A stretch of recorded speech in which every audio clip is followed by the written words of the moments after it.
Jadi poin kita adalah memungut orang atau biasanya anak-anak. Namun ini tak tertutup kemungkinan bisa orang gila, orang yang akalnya tidak sempurna, atau berbagai keadaan lain.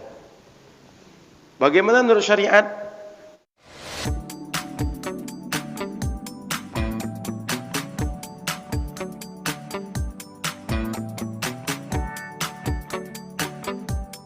Assalamualaikum warahmatullahi wabarakatuh. Bismillahirrahmanirrahim. Alhamdulillahirabbil alamin. Wa shalli ala sayyidina Muhammadin.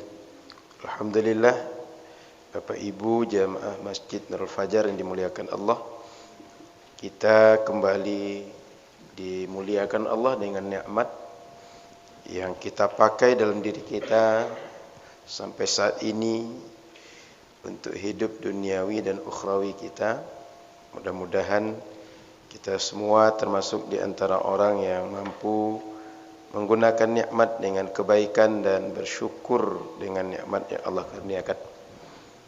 Salawat teriring salam kepada Rasulullah sallallahu alaihi wasallam. Mudah-mudahan kita semua termasuk di antara orang yang dimuliakan di akhirat, berkumpul bersama Nabi Muhammad sallallahu alaihi wasallam. Amin ya rabbal alamin. Malam ini kita bahas insyaallah tentang al-laqit, tentang memungut atau memelihara anak-anak yang dibuang atau orang-orang yang mungkin dia gila atau akalnya sakit sehingga dia tidak tahu siapa keluarganya, tidak tahu siapa yang mengurusnya. Tapi kita dapati di jalan-jalan ada anak, ada orang dewasa, ada orang tua, lalu kita urus. Bagaimana hukum syariat? Kalau di hari Ahad kemarin kita bahas tentang barang temuan, ini menemukan orang. Yang semestinya orang ini bukan barang terserak. Tapi realita kita menemukan orang, boleh jadi anak kecil yang sengaja dibuang, atau anak kecil yang mungkin ada niat buruk orang-orang tertentu. Kemudian kita bisa menyelamatkan. Bahasa sekarang mungkin terjadi human trafficking, penjualan manusia, atau boleh jadi terjadi hal-hal yang mungkin terjadi kelalaian sehingga anak ini berpindah tempat tanpa kesadaran dan tidak tahu di mana posisinya, atau terjadi banjir, bencana, orang tua meninggal, anaknya hidup, atau kecelakaan. Kalau boleh jadi pergi sekeluarga Bapak Ibu, kecelakaan maut, keluarga meninggal tapi anak hidup. Kan kadang-kadang ada kejadian gitu. Orang tuanya meninggal, berapa anggota keluarga meninggal, tapi ada anak yang hidup.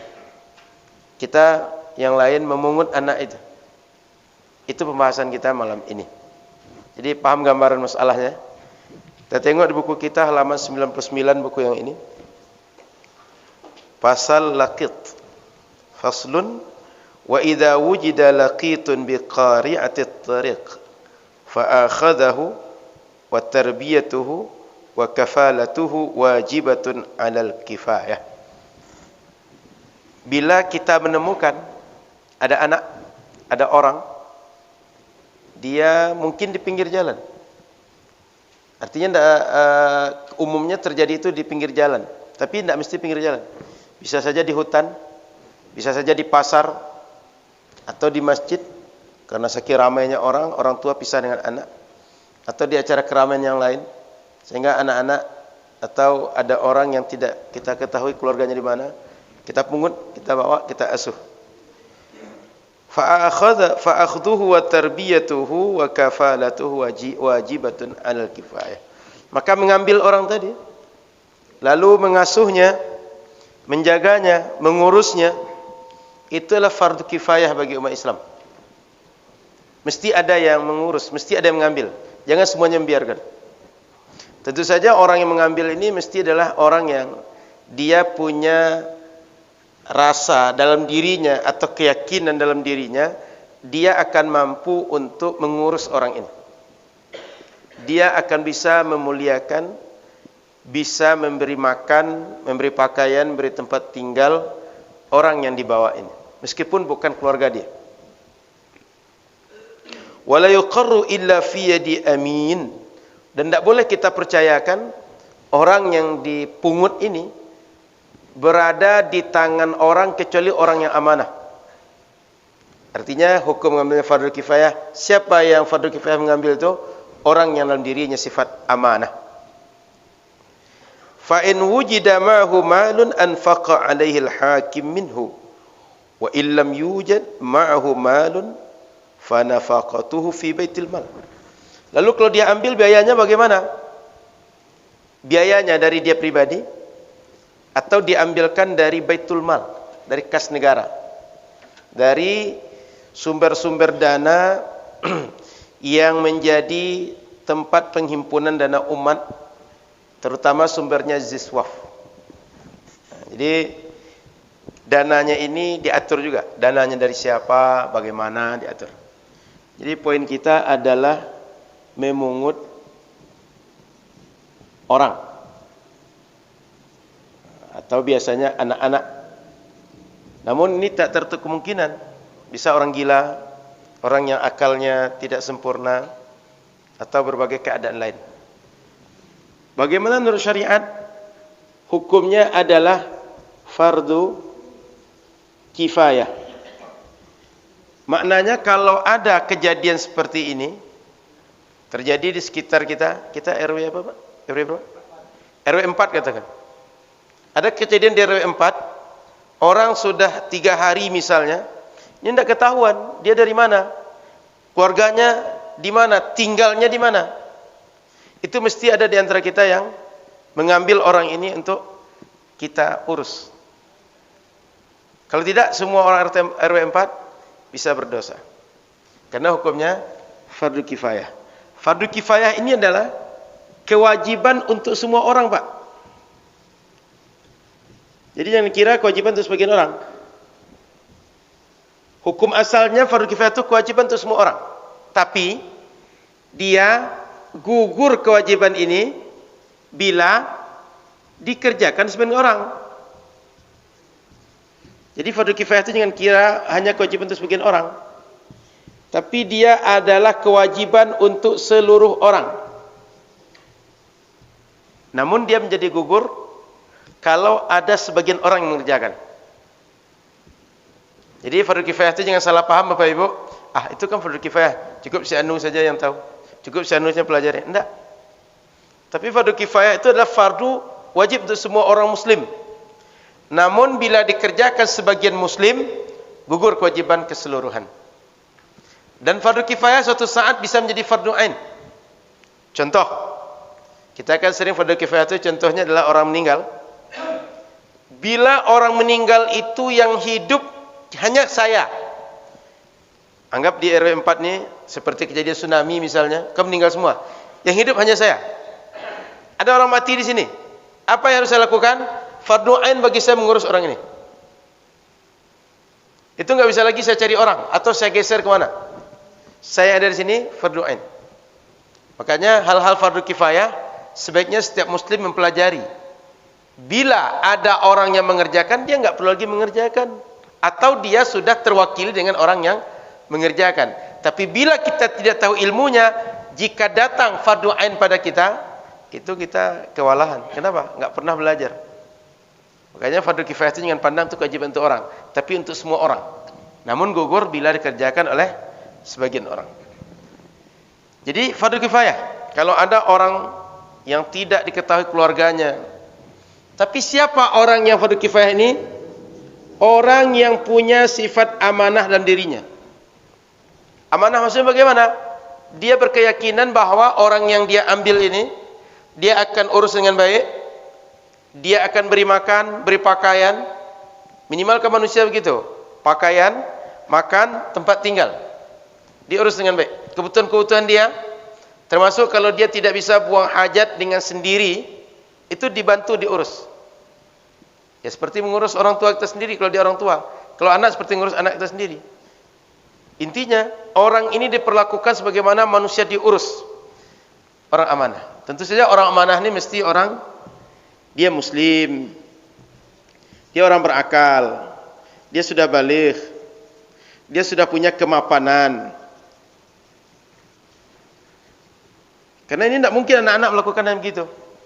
Tidak mungkin anak-anak mengurus orang dewasa atau anak-anak mengurus anak-anak.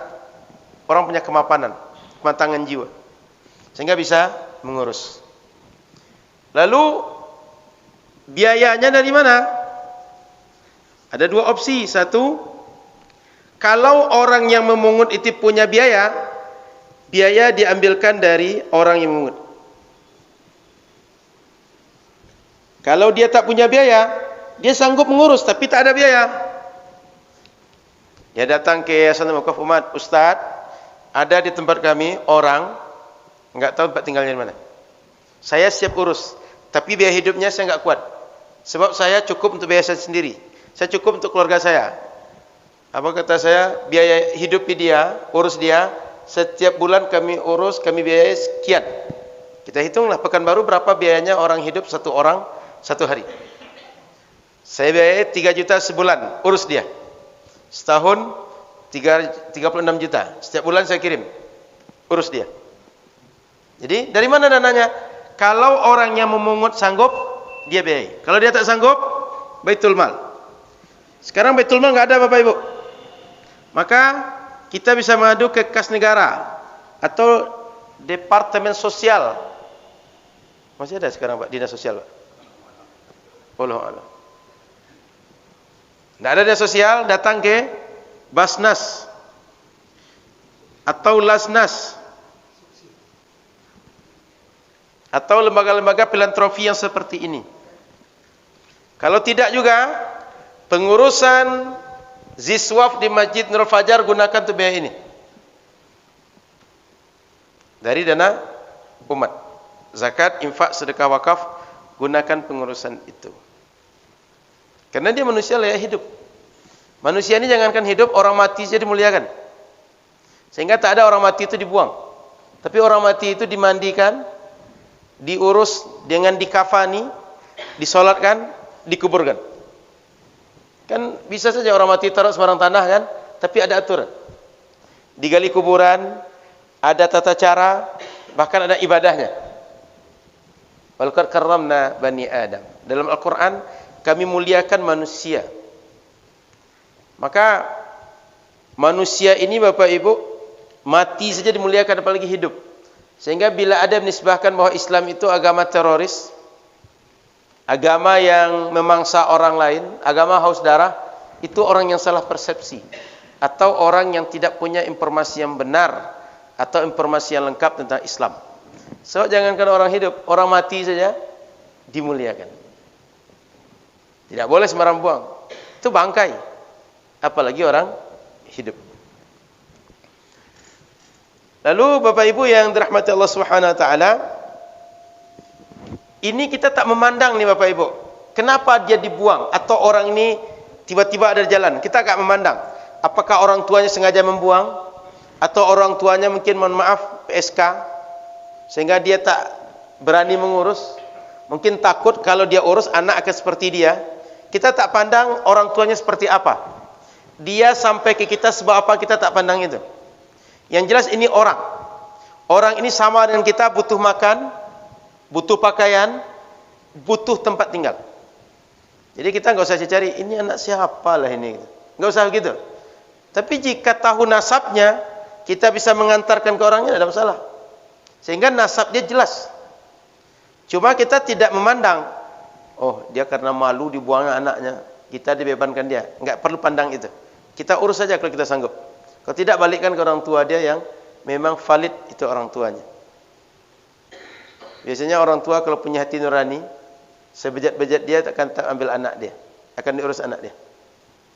Jadi Bapak Ibu kita tak pandang ini dia dibuang kenapa. Yang jelas ini sudah ada depan mata kita, urus dia. Paham Bapak Ibu? Jadi kita urus. Kemudian Bapak Ibu rahmati Allah Subhanahu wa taala, bila ditanya, "Kenapa kita ambil Ustaz?" Ini bagian dalam Al-Qur'an yang mengajarkan wa ta'awanu 'alal birri wat taqwa.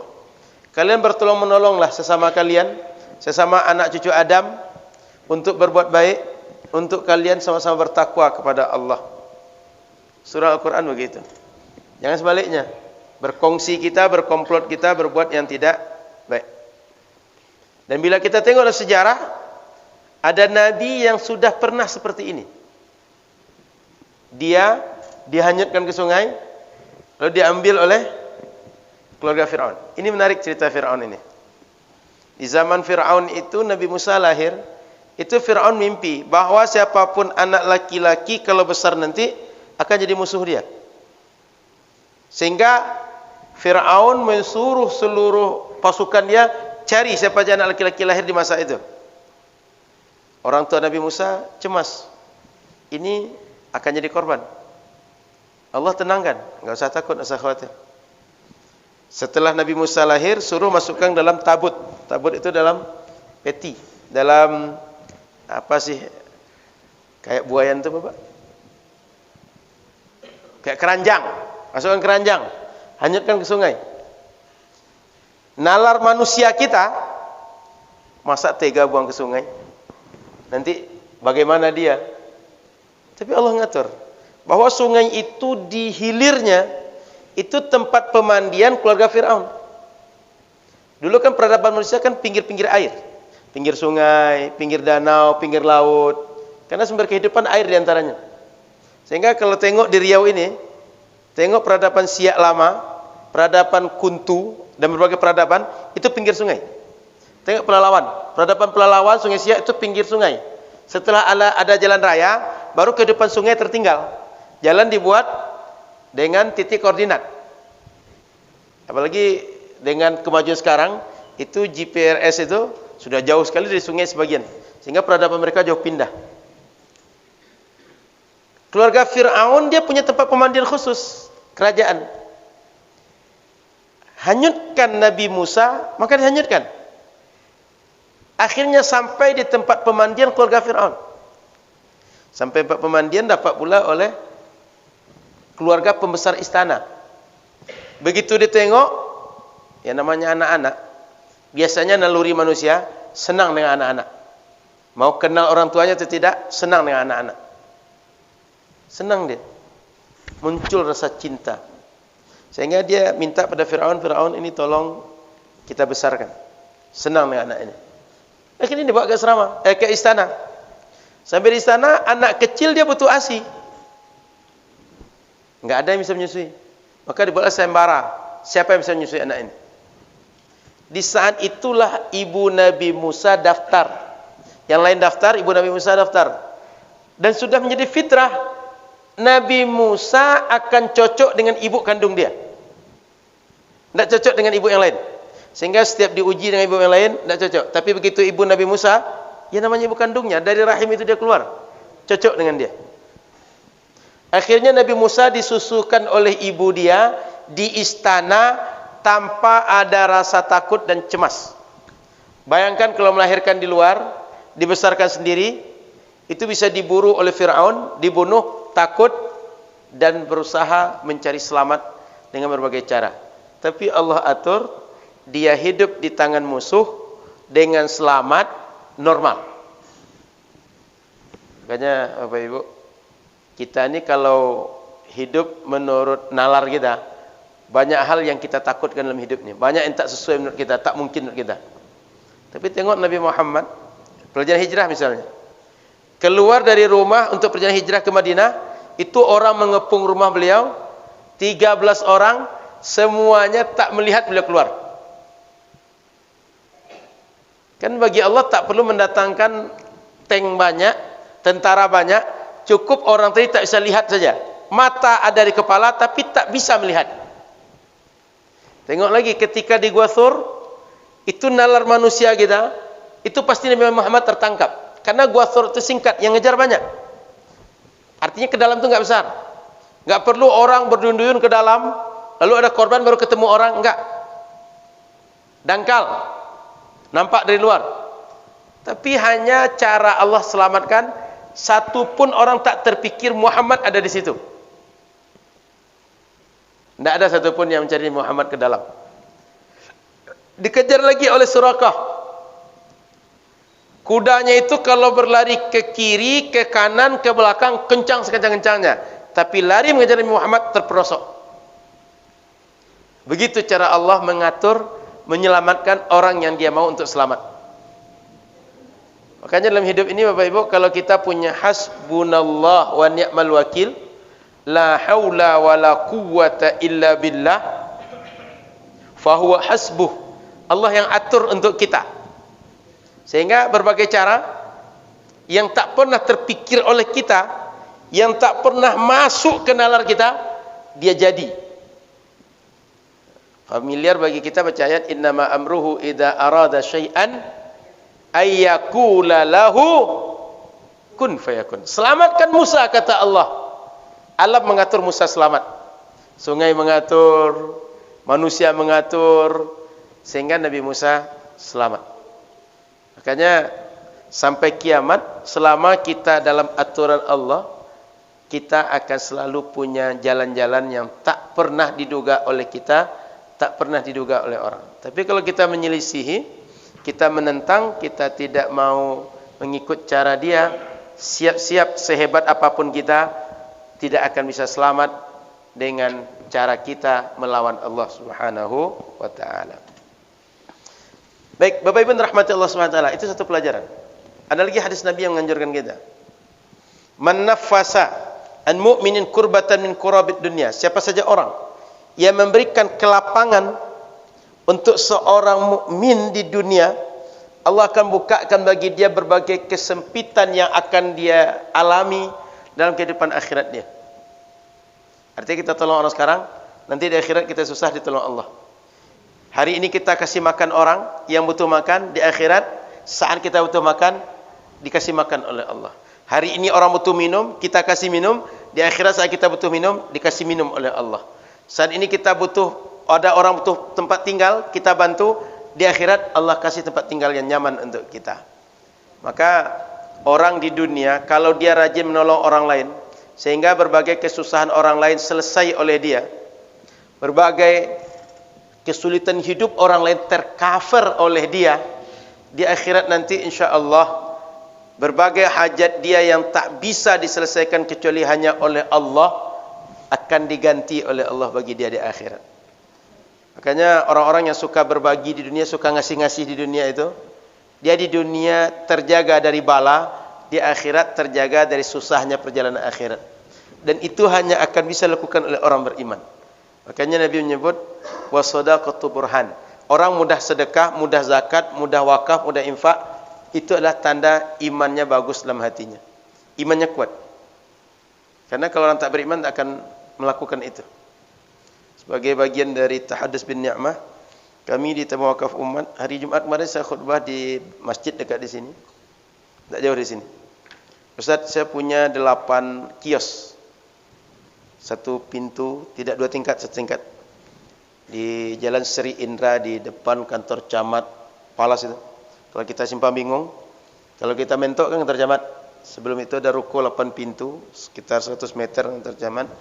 8 pintu. Saya punya kios 8 pintu, baru 2 yang sudah terjual. Yang 6 silakan Taman Wakaf Umat pilih, fungsinya silakan diserahkan. Mau dijual lagi juga silakan, mau dipakai juga silakan. Cuma kan kalau sudah punya aset itu sayang dijual.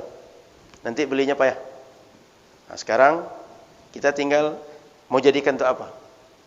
Jadikan kantor, menjadikan tempat kursus, mau tempat jualan, tempat singgah, atau klinik dan segala macam.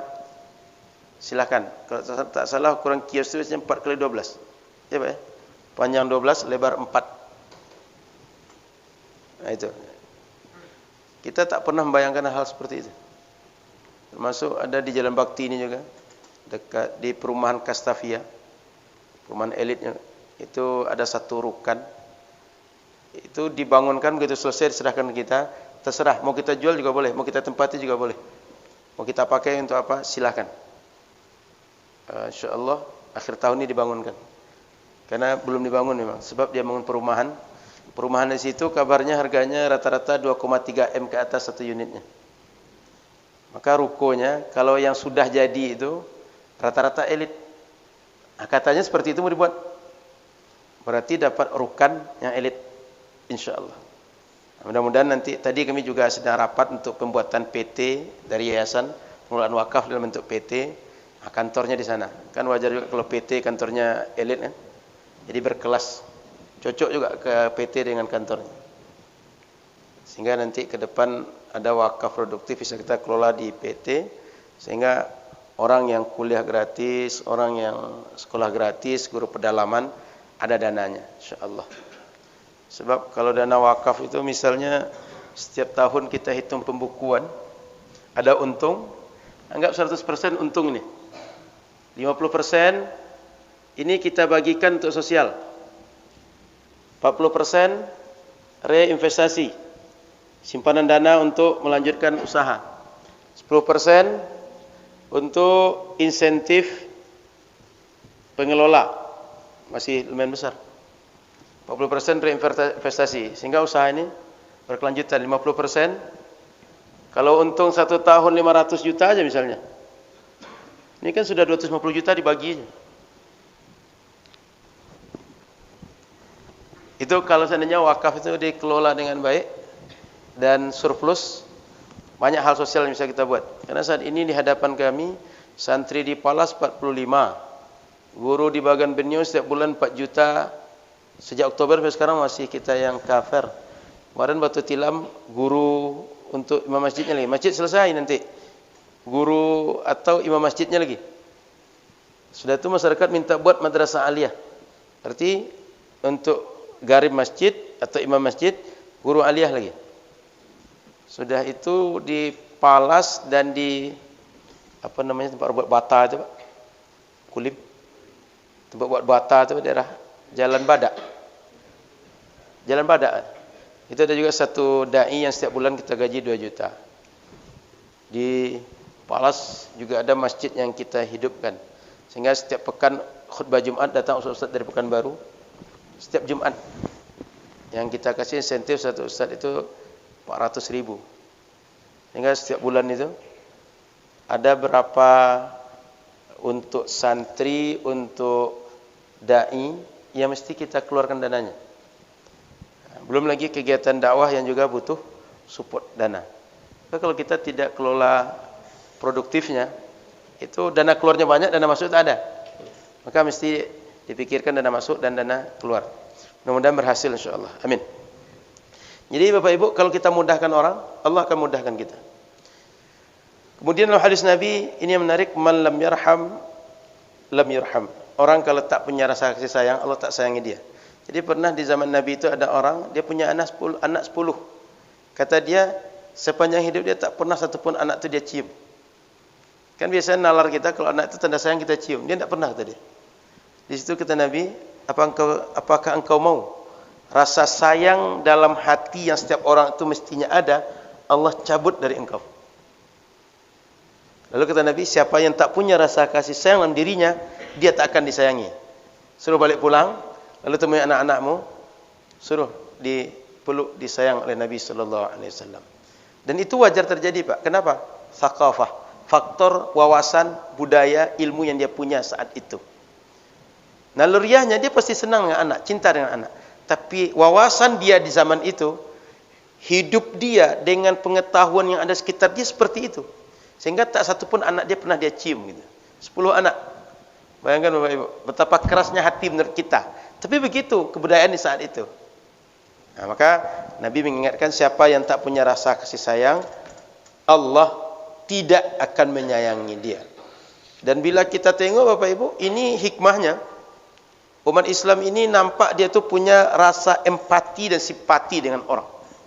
Sehingga setiap orang ini berharga, setiap orang ini nilainya mulia. Tak dibiarkan orang terbuang, orang terlunta-lunta.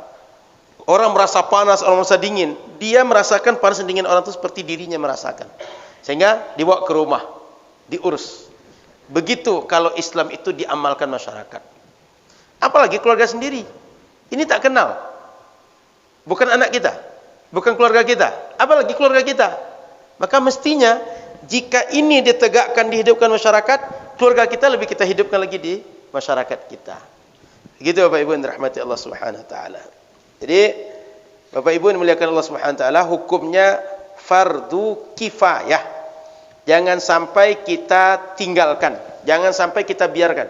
Apalagi kompak mengusir sengaja untuk tidak mengurus. Awas, jangan ditampung anak itu, jangan diambil anak itu. Itu bahaya itu.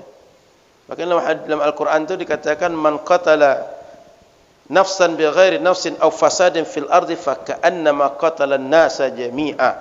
Kalau ada orang menyengaja agar ada orang mati gara-gara perbuatan dia, itu seakan-akan dia membunuh semua orang. Bahasa Al-Quran begitu. Sehingga satu nyawa itu dalam Al-Quran adalah mahal. Sehingga kalau kita tak bisa mengurus, sebaiknya kita tak melakukan berbagai upaya bagaimana orang tadi susah. Minimal bantu dia, antarkan ke panti atau tempat-tempat yang diatur oleh negara atau diatur masyarakat. Ini tempat penampungan anak-anak yang tak ketahuan di mana orang tuanya. Baik, Bapak Ibu rahmati Allah Subhanahu wa taala. Kemudian ada hal yang penting kita lakukan adalah ketika kita mengambil anak oleh orang yang amanah ini, dia mesti mendapat persaksian dari orang lain. Lebih baik lagi dari tokoh masyarakat. Kenapa? Agar nanti dia tak salah orang dalam menilai dia. Jangan dianggap dia adalah orang yang mengambil anak orang lain secara ilegal. Satu sisi itu. Sisi yang lain, jangan dianggap dia merubah nasab orang. Sehingga anak tadi dinisbahkan kepada dia nanti. Sehingga mesti ketika dia mengambil itu, dia cari orang lain untuk menjadi saksi bahwa ini adalah anak pungut yang saya pungut, saya bawa ke rumah saya. Lebih baik lagi tokoh masyarakat. Atau dibawa kepada pemerintah, dibawa kepada berbagai, mungkin kita pengurus masjid yang ditokohkan di masyarakat, bahwa Pak, saya dapat anak, ceritanya begini, ini anak ini saya bawa ke rumah. Tolong Bapak jadi saksi. Tolong Ibu jadi saksi. Sehingga nanti ketika dia bawa ke rumah, ada orang bertanya, dia bisa jawab, ini anak dibawa ke rumah karena dia anak terlantar. Saya urus. Saya waktu itu, waktu mendapatkan anak ini, saya sudah cerita, sudah komunikasi, sudah konsultasi, konfirmasi dengan pengurus masjid, dengan RT, dengan RW, dan kelurahan. Baru saya bawa ke rumah. Sehingga nanti riwayatnya jelas, kronologisnya jelas. Dan ketika anak itu besar, andai yang membesarkan dia meninggal, ada yang tahu bahwa dia adalah bukan anak kandung dari orang yang membesarkan dia. Sehingga begitu dia menikah nanti tak ada wali yang jelas, atau bisa diarahkan kemana perwalian dia. Sehingga dia menikah itu benar secara agama. Jadi Bapak Ibu, orang ini urusannya agak ribet. Dia enggak sama dengan barang. Orang ini banyak hakam hukum turunan dari situ. Orang ini kalau dia sehat, dia besar, dia tumbuh berkembang, dia akan menikah. Dia nanti akan punya harta. Kalau dia punya harta bagaimana? Apalagi dia jadi sukses, jadi orang paling kaya di dunia pula. Hubungan dengan ayahnya tadi, karena hubungan biologis. Sehingga waris mewarisi bagaimana? Itu panjang hubungannya. Belum lagi nanti masalah taharah, batal wudu atau tidak. Dia serumah atau tidak. Menikah dia boleh atau tidak. Itu banyak hakam hukumnya. Maka sebaiknya ada persaksian dari masyarakat atau orang lain atau tokoh masyarakat, ini adalah anak yang dipungut. Biar urusannya jelas. Termasuk Bapak Ibu, di ibu-ibu ini kadang kejadian. Kadang-kadang kita kasihan dengan anak tetangga, anak menangis. Mungkin ibunya kerja, atau ibunya sedang pergi ke pasar, sedang pergi keluar. Anaknya sedang menyusui. Istri kita atau keluarga kita sedang menyusui juga, disusukanlah anak tadi. Mesti diingatkan tentang status ibu susuan. Jangan sampai nanti dia menikah pula waktu besar. Yang namanya hidup ini kan kita tidak tahu manusia berpindah ke mana, dia bercampur baur di mana, dia ketemu di mana. Dan soal perasaan kita tak bisa atur.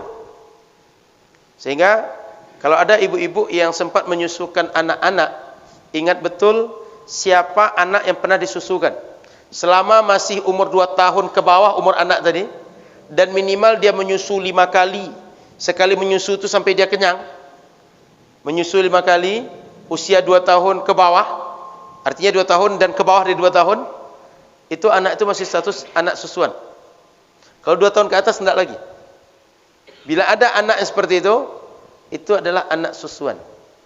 Mesti dicatat, mesti diingatkan, mesti diberitahu, kamu dengan si fulan saudara sepersusuan. Jangan menikah. Itu Pak, hati-hati hal seperti itu Pak.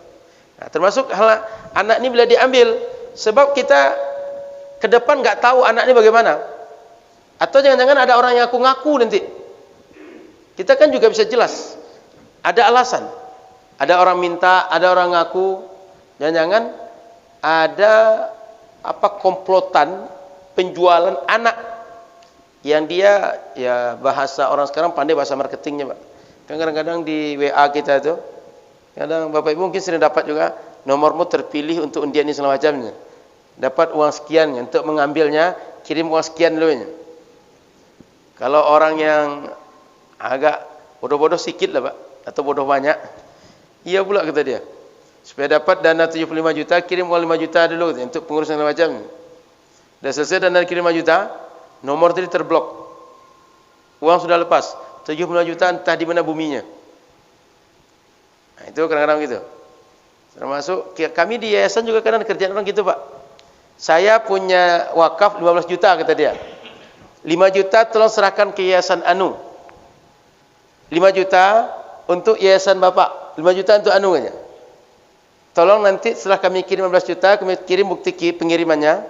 Tolong kirim 5 juta ke sana. Yang 2 rekening dia. Kalau kita tidak hati-hati, tidak mikir, itu kita kirim Pak. Dan dia ketika ngirim ke kita, kan kita mau transfer itu kan ada buktinya. Sebelum diklik 1 kali kan dia berhasil itu kan ada dia screenshot itu. Dah terkirim kata dia. Kalau tidak teliti kata kita, oh ya dah dikirim 15 juta nih. Kita kirim 5 juta itu. Yang terkirim uang kita kemana? Ke dia. Dia enggak pernah ngirim sama sekali. Padahal kalau kita mikir sedikit saja, ini kalau dia ngirim ke lembaga lain ngapain melalui kita gitu. Kirim aja ke lembaga orang itu gitu. Kalau bisa dia antar langsung gitu. Atau cari siapa yang nerima di sana. Ngapain melalui kita gitu. Itu kejadian-kejadian itu ada Pak. Ada orang kadang alasannya salah kirim. Dia kirim 10 juta, dia salah kirim katanya. Cuma 100 ribu. Balik lagi 9.900.000. Yang repotnya Pak 100 juta, maksudnya cuma 100 ribu. Balikkan lagi 99.900.000. Untung karena malu 1 juta pula dikirim dia. 99 juta tarik lagi. Itu kejadian-kejadian itu ada Pak. Jadi itu kita mau kirim balik itu setelah kita cek, oh betul dana masuk. Mungkin boleh jadi memang ada orang yang salah tulis 0 mungkin. Atau boleh jadi kawan ini pengepul. Dia kumpulkan sedekah dari sana sini segala macam. Begitu dia katakan bahwa dikirim ke Yayasan Wakaf Umat, memang dikirim sejumlah yang terkumpul. Tapi nanti diminta balik sebagian. Orang kan enggak tahu cerita yang kedua nih. Bahwa dia kirim 100 juta, dia minta balikkan 99 juta, kan orang enggak tahu lagi nih. Yang tahunya 100 juta sudah dikirim. Ini bukti bahwa saya sudah transfer dana yang terkumpul semua 100 juta. Nanti yang masuk yayasan 1.099 masuk ke rekening dia. Kita enggak tahu. Tapi hal-hal seperti itu terjadi, Pak. Makanya Bapak Ibu rahmati Allah SWT, banyak kejadian yang kalau kita tak hati-hati, kalau kita tidak cermat, banyak kita dimainkan oleh nafsu manusia yang bejat-bejat itu. Jadi poinnya adalah bahwa orang yang kita besarkan itu kita nggak tahu ke depannya bagaimana. Kita dengan dia juga nggak tahu. Belum lagi nasab, belum lagi warisan, belum lagi tentang serumah nanti hakam hukum kita bersama dengan dia. Maka mesti ada saksi. Kemudian Bapak Ibu yang dirahmati Allah Subhanahu wa taala,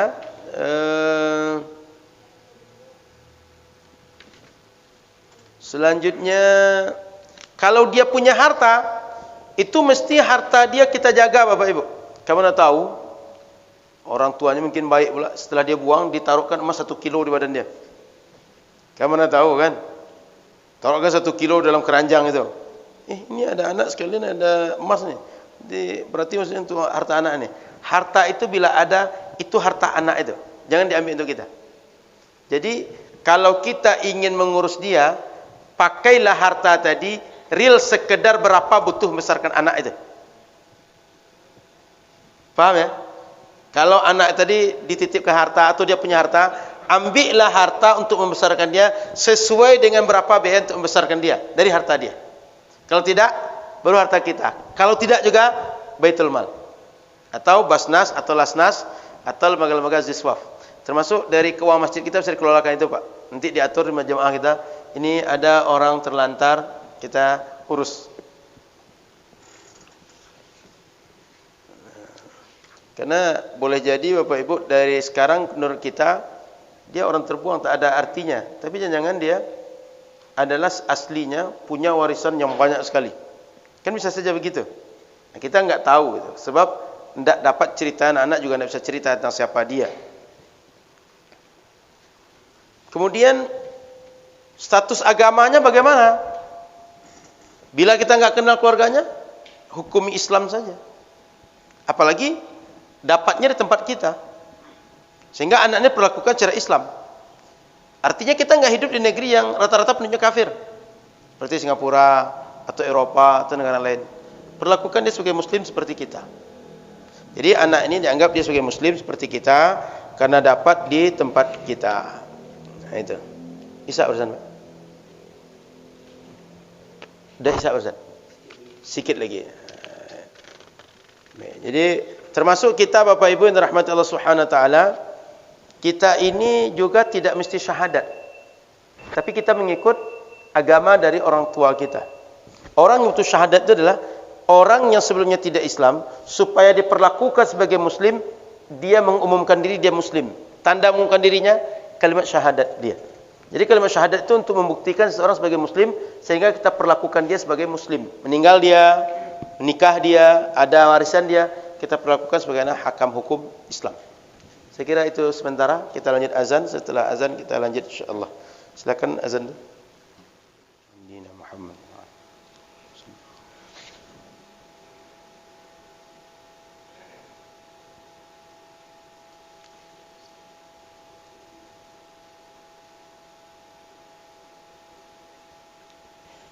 Baik, silakan Bapak Ibu kalau ada pertanyaan terkait memungut anak ini.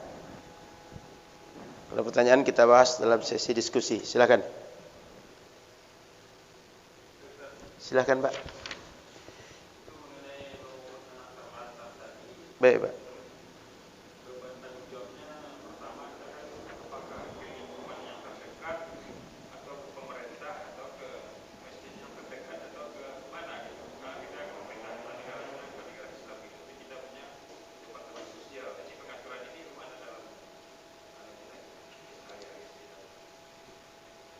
Baik. Secara hukum mestinya negara harus hadir nih, Pak. Mesti negara harus hadir untuk mengurus yang seperti ini. Jika tidak, maka person-person individu muslim lagi. Yang jelas bila kita dapati sekitar kita yang ada sekitar itulah yang segera untuk mengurus, Pak. Karena boleh jadi idealnya negara hadir, tapi kadang-kadang negara tak punya perhatian begitu. Kita bawa ke dinas sosial, kita bawa ke berbagai departemen atau dinas negara kita, ternyata mereka, ini enggak punya program kami enggak ada anggaran. Itu bisa jadi begitu, Pak. Maka bila tak memungkinkan begitu, dan rasanya sering kejadian begitu, Pak, enggak ada anggaran, enggak program kami, enggak bisa kami mengurusnya nih, tak ada job kami untuk itu, maka sebaiknya person-person muslim yang mengurus ini, Pak. Sebaiknya begitu, Pak. Sehingga fardu kifayahnya adalah untuk radius orang di sekitar tempat anak ini ditemukan. Kalau prakteknya masjid sudah ada membentuk pengurus seperti apa? Kalau kita di Indonesia mungkin belum, Pak. Belum, Pak. Tapi boleh masjid itu hadir untuk mengelola itu. Artinya ziswaf yang ada di masjid dikelolakan untuk itu, boleh. Di kita kan jarang kejadian itu, Pak. Tapi bila ada kejadian itu sangat boleh. Ini akan terasa bergunanya ketika terjadi negara-negara konflik, Pak. Seperti kejadian seperti Suriah kemarin. Cerita kawan-kawan saya di Mesir, itu beberapa gadis Suriah. Ini mohon maaf, ini real kejadian. Mereka itu berharap sekali dinikahi oleh orang-orang yang berasal dari negara selain negara mereka. Kenapa? Karena balik ke negara mereka saat itu tidak punya bayangan di kepala akan balik lagi dalam keadaan aman nyaman seperti sebelum perang. Ya sama lah kayak kita COVID kemarin. Begitu COVID terjadi sebelum selesai ini, kan kita semua takut kan, nggak terbayang. Ini ke depan gimana? Apalagi membesarkan anak orang pula, membiayai anak orang pula. Semakin besar terasa beban hidup gitu. Itu sempat terjadi, Pak. Maka sebagian kawan-kawan kita ada yang berani untuk mengambil resiko atau siap untuk mengambil amanah itu, dinikahilah. Begitu, Pak. Jadi prinsipnya negara harus hadir, jika tidak person-person di sekitar orang tadi ditemukan. Baik, silakan yang lain. Ibu silakan.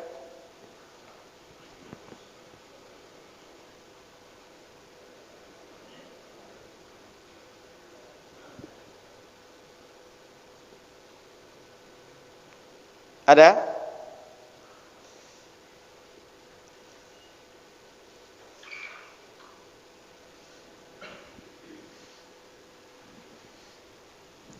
Tak ada?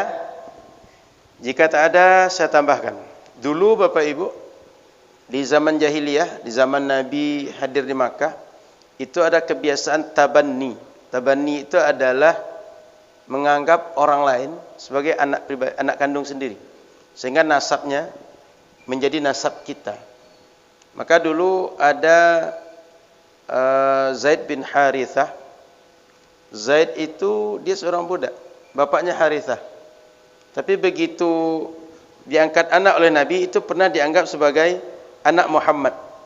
Sehingga Zaid ibni Muhammad. Lalu hukum itu dibatalkan oleh syariat, sehingga turunlah ayat surat Al-Ahzab 4 dan 5. Kata Al-Quran, wa ma ja'ala ad'iyaakum abna'akum dzalikum qaulukum bi afwahikum. Itu anak-anak yang kita temukan, anak-anak yang kita besarkan, itu tidak boleh kita akui sebagai nasab kita sendiri. Dan haram hukumnya menutup nasab itu. Termasuk anak-anak bila dia tak mengakui nasab kandung dia. Kan boleh jadi itu terjadi, Pak, malu dengan orang tua dia. Karena ada dia dibesarkan oleh orang kaya atau orang terhormat, ini bapak saya. Kalau yang itu bukan bapak saya. Itu kejadian itu ada, Pak. Itu haram hukumnya bila mengingkari nasab seperti itu. Tidak boleh begitu. Dan bila terjadi pernikahan gara-gara itu, berarti pernikahannya ilegal secara syariat. Kenapa? Wali dia tidak wali yang benar untuk syariat. Maka bagi ada kita yang pernah mengangkat anak, mengadopsi anak, atau apapun istilah yang dipakai, itu saat dia menikah atau saat dia besar, sebaiknya terus terang menyampaikan kondisi adanya kepada anak itu. Karena mohon maaf, ada orang-orang yang dia sudah patut menikah, sudah dewasa, dia kaget dengan kejadian ini, Pak. Sehingga jangankan menikah, dia tahu saja itu butuh persiapan mental. Apalagi menjadi wali dalam pernikahan. Masalahnya dia nanti adalah hakam hukum pernikahan dia tentang perwalian terkait dengan wali yang berhak. Dan perwalian itu hukumnya selama wali yang asli ada itu tidak boleh berpindah pada wali yang lain. Kecuali wali yang asli ada lalu diturunkan kewenangannya pada wali berikutnya. Bila tak ada lagi baru terakhir wali hakim. Tak boleh langsung loncat wali hakim. Mesti bertingkat. Dan jika semua wali ada, tak boleh pilih wali yang mana kita mau, tak boleh. Mesti turunnya berjenjang. Tak ada wali yang asabah, wali bapa, kakek, itu mesti berjenjang kepada wali berikutnya. Enggak boleh kita pilih mana yang kita suka saja. Atau, bapak mungkin enggak mau nikahkan saya dengan dia. Saya minta abangnya nikahkan. Itu enggak boleh begitu. Dan dalam Islam, wali itu tujuannya melindungi perempuan. Kenapa? Yang tahu laki-laki itu adalah laki-laki. Perempuan enggak pernah jadi laki-laki, Pak. Dan perempuan sehebat-hebat dia tak akan pernah menyelami dunia laki-laki seperti laki-laki mengetahui laki-laki. Maka wali itu untuk melindungi perempuan. Kan anak perempuan yang dinikahi. Wali dia laki-laki, semua wali itu laki-laki. Sehingga wali itulah yang akan berpertimbangan. Ini laki-lakinya layak jadi imam kamu, ini tidak layak. Itu yang tahu laki-laki. Maka perwalian itu jangan dianggap menyusahkan dalam pernikahan, tapi wali itu adalah melindungi. Wali itu adalah untuk memberikan garansi bahwa anak perempuan dapat laki-laki yang layak untuk jadi pimpinan yang akan menjadi orang mengungkung dia. Kita mesti ingat Pak, anak perempuan ketika sudah nikahkan, sepanjang hidup dia akan terkungkung oleh kewajiban dia pada suami dia. Orang tua dia tak bisa semena-mena kapan mau dia tarik anak dia bawa pulang ke rumah, itu tak bisa. Maka saat menikah itu wali mesti kalau sayang pertimbangkan betul menikahkan dengan siapa. Kalau tak sayang, jadikan je lah. Lain laki-lakinya, jadikan je lah. Jangan-jangan seminggu setelah itu ketahuan bahwa dia bandar narkoba, dia di buron, dia bawa hutang. Yang susah anak kita, belum lagi aibnya kepada keluarga besar kita. Maka kalau sayang, berpahit-pahit dari awal. Kalau tak sayang, ya biarkan saja, tak usah perhatikan. Gitu Pak. Jadi kajian kita malam ini tentang memungut anak atau orang-orang terlantar yang tak jelas siapa keluarganya. Kewajiban muslim fardu kifayah untuk mengurus, untuk membesarkan jika anak kecil, memberi tempat tinggal dan fasilitas hidup layaknya manusia normal. Semoga manfaat. Mudah-mudahan ini bisa kita amalkan dalam hidup kita. Minimal kita tahu ilmunya, sehingga tidak menjadi tanggung jawab sosial yang kita lepaskan dan kita saling berlepas sesama kita, tapi menjadi perhatian kita sebagai muslim, insyaallah. Baik, kita lanjut di pekan akan datang tentang al-wadi'ah, titipan. Setelah itu masuk kepada al-faraid wal wasaya, tentang ilmu waris dan wasiat. Jadi ada penitipan. Kalau di bank sekarang istilahnya nabung di bank, itu wadi'ah itu. Dan memang bank syariah mengistilahkan nabung itu dengan wadi'ah. Itu ada kajian itu ke depan insyaallah. Terima kasih. Mohon maaf salah dan kurang. Subhanakallahumma bihamdika, asyhadu an la ilaha illa anta, astaghfiruka wa atubu ilaika. Assalamualaikum warahmatullahi wabarakatuh.